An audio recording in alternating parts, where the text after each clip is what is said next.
যেহেতু রবিবার সেহেতু আজকে একটা নতুন শর্ট ভিডিও, একটা অন্যরকম স্বাদে আমি নিয়ে চলে এসেছি খাসির মাংস আর কি। দেখতেই পাচ্ছ সবার বাড়িতেই হয়।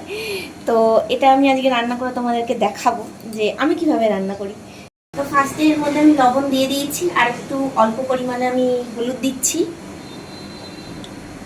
অল্প পরিমাণে দিচ্ছি কাশ্মীরি রেড চিলি পাউডার। আমি আমার মতন করে রান্না করছি, তোমরা তোমাদের স্টাইলে রান্না করতে পারো বা আমার মতন করে তোমরা রান্না করতে পারো, খুব সুন্দর হয় খেতে। সর্ষের তেল এর মধ্যে অ্যাড করে দেবো, ভালো করে হাত দিয়ে মাখিয়ে নেব। ভালোভাবে হাত দিয়ে মাখাবে, তাহলে দেখবে মাংসের মধ্যে সমস্ত মশলাটা খুব সুন্দরভাবে ঢুকে যাবে। পরিমাণ মতন আমি এর মধ্যে সাদা জিরে অ্যাড করছি, আর তার সাথে আমি অ্যাড করে নেব এই মশলাটা আমি দেবো আর কি।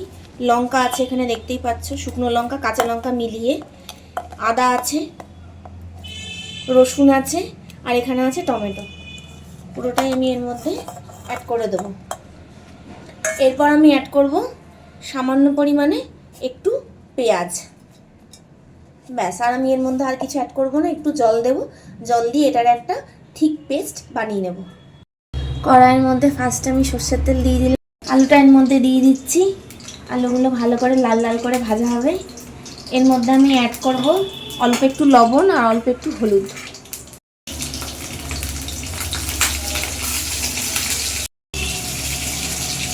আলুটাকে তুলে নিচ্ছি, আলুটা ভাজা হয়ে গেছে,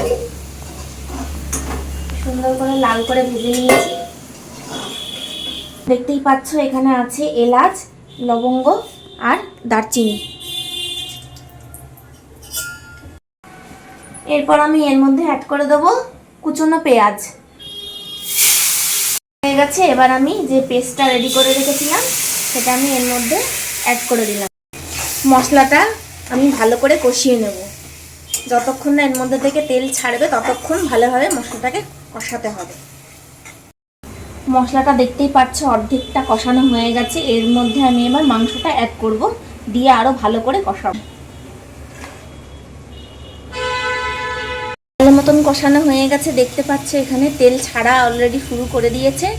এবার আমি এখানে গরম জলটা অ্যাড করে দেবো। গরম জলটা অ্যাড করলে কি হয়, স্বাদটা অনেক ভালো আসে যে কোনো রান্নায়। আমি আলুটাকে অ্যাড করে দিচ্ছি, কারণ ঝোলটা অলরেডি ফুটে গেছে। আমি এর মধ্যে সামান্য একটু লবণ অ্যাড করে দিচ্ছি। দেখো কালারটা কতটা সুন্দর এসেছে। এবার আমি এর মধ্যে বাটা গরম মশলাটা অ্যাড করে দেবো, ব্যাস, তাহলে আমার মাংসটা একদম রেডি।